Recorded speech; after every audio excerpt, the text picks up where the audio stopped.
Hey everybody, how you doing? It is Rick at the NJP Ranch here, and it is Sunday, the 20th of November, 2022. Just back home and putting some videos together. Going to take you back in time a little bit. Remember back in January of 2022 when I picked up this 1995 Polaris Indy 440, and unfortunately Mother Nature wasn't really kind to us, and we really didn't have any snow. I did manage to get it up and running, and I managed to put about 20 miles or so on it, but really there was no riding weather. So what happened is I ended up building a trailer for it, putting it up on the trailer, and took it to an undisclosed location, and kept it in storage basically from April until the 18th of November, which was this past Friday, when my buddy and I went over and picked it up and took it to a shop.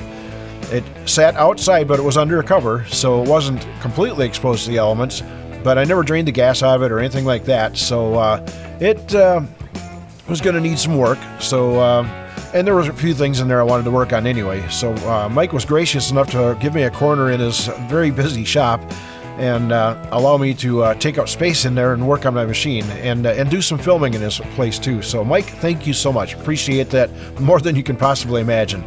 Anyway, let's quit babbling here and get on with this. Let's go to the shop and see if I can get this 1995 Polaris Indy 440 up and running once again. Off to the shop we go. Our friend's shop. We finally got the 440 dug out of the weeds and pulled it in here. Going to do a little bit of pre-season maintenance on it, including rebuilding the carburetors, putting new carb boots on it and stuff like that. Just some pre-season stuff, new drive belt, and getting it ready for the snow season, because snow's already starting to fly around here. As you guys remember, the seat was kind of tore up on this, so that's going to get replaced today.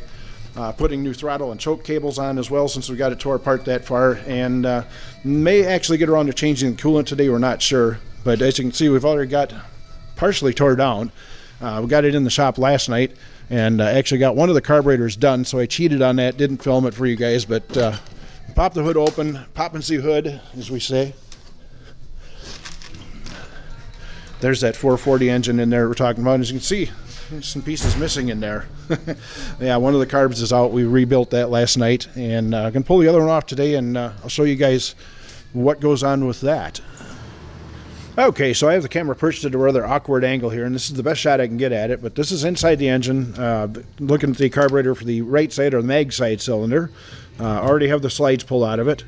This is what the slide looks like, with the little needle valve and all that kind of good stuff on it. Needle valve's in good shape, so I'm not worried about that. And first thing I'm going to do is pop the fuel line off, like that. And then there's a Phillips screw in there. These are the factory originals carb boots. So we're just going to back that screw out, like that. And all the vent lines and everything else is all disconnected from this. And as I said, the throttle cable is connected to the throttle body, so we're not worried about that. So now all we got to do is just pop the carb off, kind of give a little twist back and forth, and it pops right out of the rubber boot.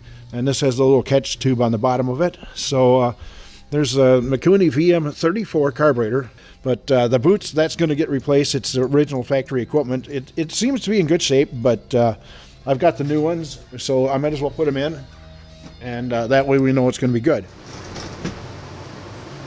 So I'm getting ready to pull the carb boot off. As you can see, I have it off on the left cylinder. I barely see it right off the camera there, but that one's off. And it's very simple. This is a 6mm Allen wrench or internal hex head.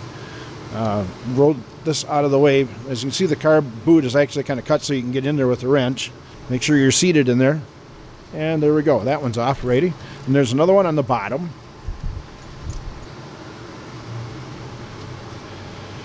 And underneath here, like I said, the camera's not, I'm trying to let you guys see what's going on here. And we're going to unclick that one just like that. Done deal. So I can take the wrench off it and just turn it by hand. And we get that boot out of the way.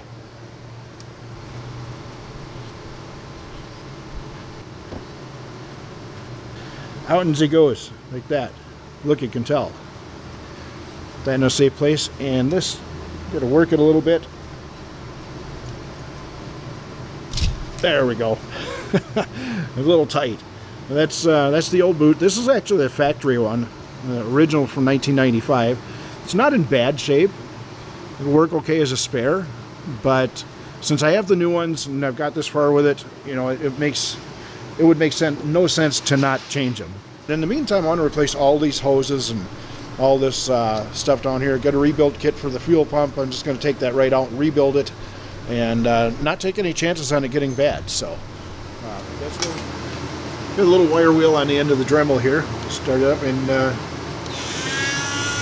kind of go over these little openings here. And fortunately, it has a light on it, so you guys can actually see what I'm doing, sort of. And this is aluminum, so you're not going to hit it real hard with this, but just enough to clean off the residuals from the old carburetor boots that were on there. There is an O-ring in the new boots that'll take up a lot of the, any imperfections in there. But like I said, you're just cleaning it up. We're not changing the shape, changing the surface, or anything like that. Not trying to machine it or smooth it down. We're just doing a little bit of cleaning here. Get it nice and shiny. Putting these boots on again. There's a little O-ring. I've got it sitting on, just sitting there like that.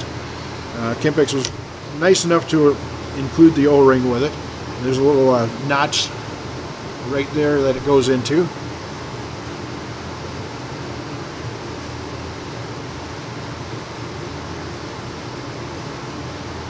Just like uptown. Looking good. I'm just going to stick it through the flange. Get the top one started first. Don't worry, I can't see it any better than you guys can. The coolant line right in the way. And there we go, that's on.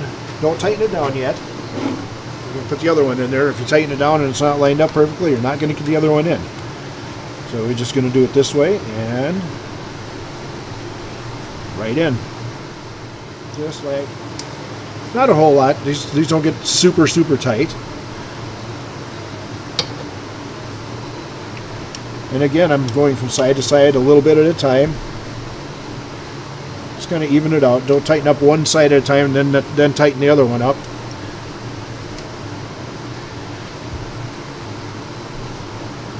Okay, one more time. Like that. And like that. Good enough. Then we'll go through it again right over here. Same thing. Finally got things switched around here. I spared you guys the agony of watching us change over all these fuel lines in here and stuff. And as you can see, the carbs are still off the engine. Put all new fuel lines in, put new throttle cable on. Tried to put a new choke cable on, but unfortunately when I was putting that one together, the handle busted off from it. Yeah, brand new. I know, that sucks, but it's kind of how it goes though. So in the B-roll, you're looking at the footage of the tubing and fuel pump. I do have to get a new fuel pump. We tried rebuilding the one that was in here and it just didn't work. It failed, and I have a feeling that may have been part of the problem with the bog that I had in it before. So fortunately, we've got another sled similar to this one we've been working on out here, and I don't tell the owner, but I boosted the fuel pump out of it.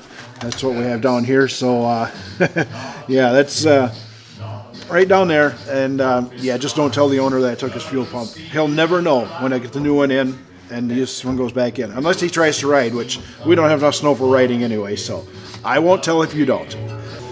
Stick around if you dare. We're going to put this thing together, and maybe we'll even get it to fire up today.